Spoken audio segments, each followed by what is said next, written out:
Good morning dear student.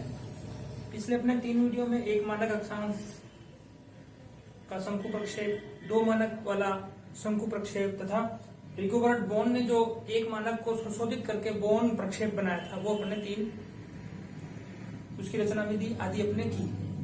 आज हम करेंगे बहुशंकु प्रक्षेप। यह कल्पना की जाती है कि गोलोक के ऊपर इस प्रकार के बहुशंकु रख करके एक प्रक्षेप बनाया जाए। उस प्रक्षेप को क्या कहते हैं? बहुशंकु प्रक्षेप कहा जाता है।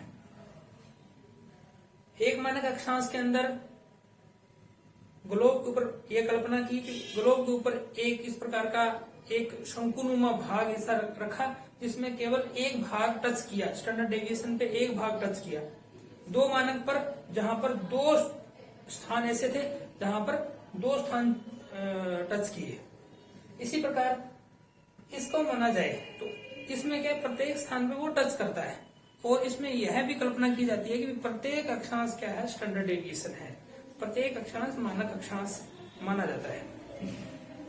इस प्रश्न के अनुसार देखते हैं, इसमें कहा गया है कि RF 1:125 पर एक बहुशंकु प्रक्षेप की रचना करनी है अपने को, जिसमें अंतराल 15 डिग्री, विस्तार 30 डिग्री उत्तर से 75 डिग्री उत्तरी अक्षांश, 30 डिग्री से 75 डिग्री उत्तरी अक्षांश।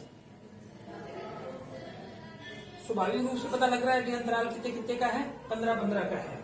विस्तार पूछा है 0 डिग्री से लेकर के 180 डिग्री पूर्वी देशांतर। 0 डिग्री से 180 डिग्री पूर्वी देशांतर करेंगे तो ये एक ही गोलार्ध के हैं, पूर्वी गोलार्ध के भाग हैं। तो ये ऐसा देखो 0 डिग्री, 15 डिग्री, 15 का अंतराल है, 30 degree, 45 degree, 60 degree, 75 degree, 90 degree, 105 degree, 120 degree, 135 degree, 150 degree, 165 degree और 180 डिग्री। ये अक्षांश रेखाएं बनी है। सॉरी, ये देशांतर रेखाएं अपने को बनानी है इसके अंदर। ये 0 से लेकर के 180 डिग्री पूर्वी देशांतर है, तो इसका अर्थ हुआ 0 से लेकर के 180 डिग्री पूर्वी देशांतर। तो ये देखो, ये 13 अक्षांश हुए। 1 2 3 4 5 6 7 8 9 10 11 12 13 अक्षांश हुए। यानी कि 7वां अक्षांश क्या हुआ? उसको बीच में आएगा, मानक अक्षांश आएगा। तो ये 7वां अक्षांश कौन सा है? 90 डिग्री है। तो 90 डिग्री यानी कि बिल्कुल बीच में आएगा। 90 डिग्री पूर्वी देशांतर है ना, 90 डिग्री पूर्वी देशांतर उसके मध्य से होकर के गुजरेगा। अपने एक मानक अक्षांश में प्रधान मध्यांतर रेखा को अपने बीच में से गुजरा था, क्योंकि उसमें क्या दिया था? 60 डिग्री पूर्वी देशांतर और 60 डिग्री पश्चिमी देशांतर था, बीच में 0 था। इसमें क्या है? 90 डिग्री पूर्वी देशांतर बीच में आएगा। अब प्रश्न के अनुसार ही देखो, वही पृथ्वी के हटाए गए भागाकार व्यास, पृथ्वी के हटाए गए भाग का अर्धव्यास। आपको सूत्र शुरुआत के वाले दिन ही बताया था, वास्तविक अर्धव्यास बटा में दी गई मापनी का हर। वास्तविक अर्धव्यास अपने पास में है 635 और दी गई मापनी का हर क्या है? 125। रोजाना अपने इसी से लगभग कर रहे हैं 125। इनको काटने पर अपने को बचेगा 5.08 सेंटीमीटर। ये 5.08 सेंटीमीटर अपने पास में R आ गया। ये R है, दर है उसकी। तो इस दर के से अपने कच्चा चित्र का बनाएंगे। 5.8 सेंटीमीटर का एक गोला बनाएंगे।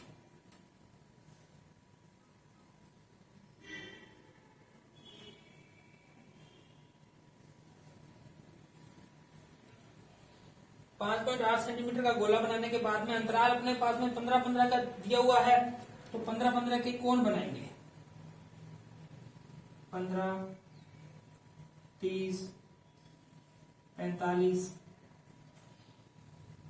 60, 75 और ये 90। इनका अपने नामकरण कर देंगे। ये P हो गया, ये O हो गया, Q, R, S, T, U, V, जो भी। इस प्रकार हमने इसका नामकरण कर दिया। अभी क्या करेंगे? इस 90 डिग्री वाले को आगे बढ़ाएंगे। एक मानक अक्षांश में केवल स्टैंडर्ड डेविएशन पे ही अपन ने क्या 90 डिग्री का कोण बनाया था, इसमें सभी पे बनाएंगे, लेकिन सभी अक्षांश कौन कौन सी पे बनाएंगे ये बताएगा विस्तार। विस्तार क्या कह रहा है, 30 डिग्री उत्तर से 75 डिग्री उत्तरी अक्षांश, तो 30 डिग्री वाले से लेकर के 75 डिग्री वाले पे 15 डिग्री पे नहीं बनाएंगे। यदि वो 15 डिग्री से कहता तो बनाते, तो 30 डिग्री वाले पे 90 डिग्री का कोण बनाएंगे,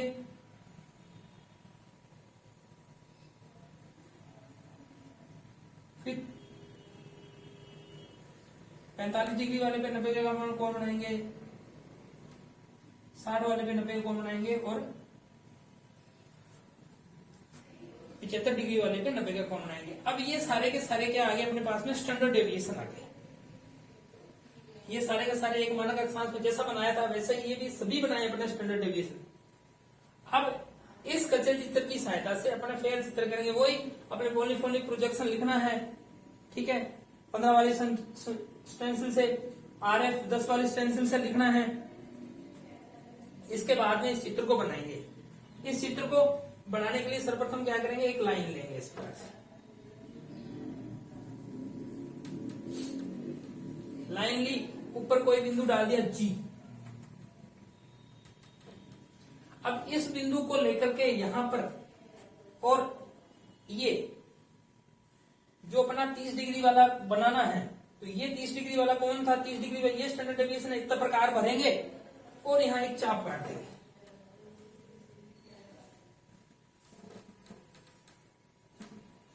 इस प्रकार की स्थिति आएगी, इस प्रकार का चाप काट देंगे। अभी क्या करेंगे, अभी अपने पास में 30 डिग्री मानक अक्षांश वाला आ गया। अब जो दो अक्षांश है उनके बीच की दूरी कौन सी होती है, पहले से ही सीखा जा रहा है। अभी जो अंतराल वाला जो कोण है वो दूरी क्या है, दो अक्षांशों के बीच की दूरी है u और v। ये जो दूरी है ये दूरी है, तो अपन ने क्या किया, ये 30 डिग्री, ये 60 डिग्री,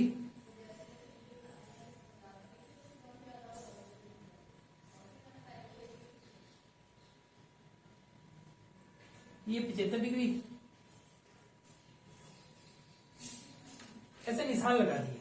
अब यही है 30 से 75, 30 डिग्री, 60 डिग्री और 75 डिग्री, तीनों निशान अपने ये लगा दिए। ये समान दूरी है तीनों, 30 डिग्री हो गया, 60 डिग्री और 75 डिग्री। अभी क्या करेंगे इसका, अब प्रकार भरेंगे। ये प्रकार जो ये दूरी है, इस दूरी का प्रकार बनेंगे, इस दूरी का प्रकार बनेंगे। ये कौन सा स्टैंडर्ड डेविएशन है, ये 45 डिग्री वाला स्टैंडर्ड डेविएशन है। 45 डिग्री वाला स्टैंडर्ड डेविएशन ये है अपने पास में, देखो 30 डिग्री, 30 के बाद में 45 डिग्री, फिर 60 डिग्री और एक 75 डिग्री। ये अपनी दूरी आई, ये समान दूरी में होगा।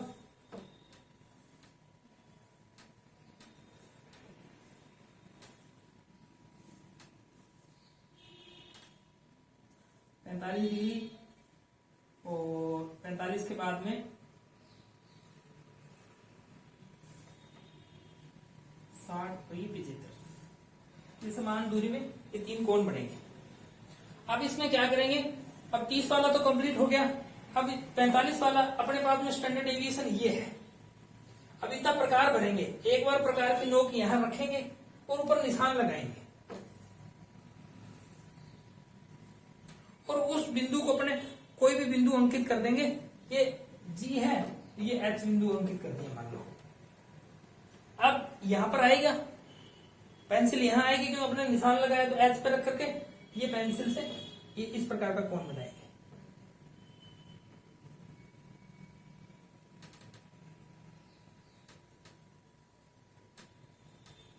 फिर वही ये दूरी भरेंगे और पहले यहां रख करके 60 वाले पे, और 60 वाला कहां से अपने निशान लगाएंगे, वो बिंदु अंकित करेंगे। ये मान लो I बिंदु अंकित किया है। अब यहां पर प्रकार की नोक रखेंगे और एक इस प्रकार का चाप निकालेंगे।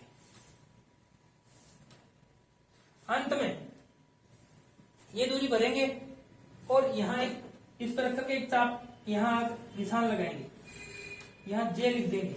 अब इसको रख करके और ये दूरी बनाएंगे। अब ये अपने सारे के सारे अक्षांश का निर्माण हो गया, और ये अक्षांश कौन से हो गए? 30 डिग्री उत्तर से लेकर के 75 डिग्री उत्तर के अपने अक्षांश का निर्माण किया। अभी भी देशांतर का निर्माण करना है। अब देशांतर का निर्माण करने के लिए क्या करेंगे? अब ये देशांतर की दूरी वही अपने 1 स्टैंडर्ड पैरेलल में की थी या 2 स्टैंडर्ड पैरेलल में की थी, बोर्न प्रोजेक्शन में वही स्थिति, वो वैसा स्थिति बनानी है।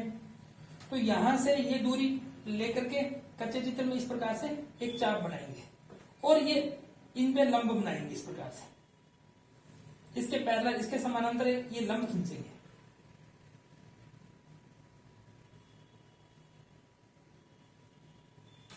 जितनी जितनी दूरी जिस पे है, मान लो 70 वाले पे ये है, तो इधर भी 6 उधर भी 6 निशान लगा लेंगे। 70 वाला ये ऊपर वाला, देखो ये दूरी, तो 6 निशान लगाएंगे, तो ये दूरी भरेंगे अंदर, 1 2 इधर। इसी प्रकार ये दूरी भरेंगे जो 60 वाले की है, और 60 वाले की दूरी के भी ये निशान लगा लेंगे। इस प्रकार इधर भी निशान लगा लेंगे। इसी प्रकार ये 45 वाले के निशान लगा लेंगे।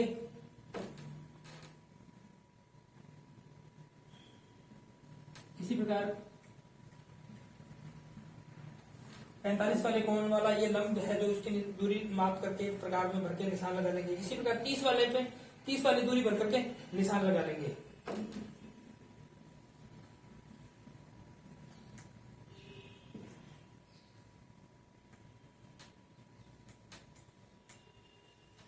अब ये प्रकार की स्थिति बनेगी।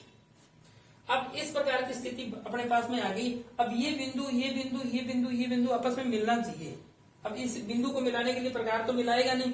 अब वही मैंने झाड़ू की जो सीख होती है वो लेकर के यहां रख करके ऐसे माप के दोनों को, और इस प्रकार की एक संरचना बनेगी। इस प्रकार की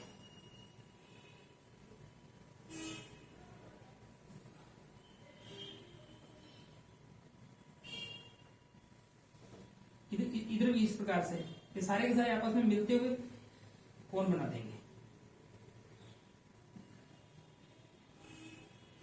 इस प्रकार का ये आपका बहु शंकु प्रक्षेप। इसमें यहाँ लिख देंगे सब, इसको नामकरण कर देंगे। 90 डिग्री ईस्ट है तो यह 0 15 30 45 60 75 90 105 120 135 150 165 और 180 सबके ई लगा देंगे। ये ईस्ट के पूर्वी देशांतर हैं। ये है तो ये 75 डिग्री 60 डिग्री 45 डिग्री और 30 डिग्री कौन से हैं? उत्तर के हैं, लगा देंगे। ठीक है, स्टैंडर्ड डेविएशन सारे के सारे इसमें स्टैंडर्ड डेविएशन है। तो ये आपका बहुशंकु प्रक्षेप है। ठीक है, इस प्रकार की स्थिति आप जब फुटे की और उनके प्रकार की सहायता बनाएंगे तो इस प्रकार की आकृति इसमें बन करके उभर के सामने आएगी। निश्चित रूप से आपको समझ में आया होगा। धन्यवाद।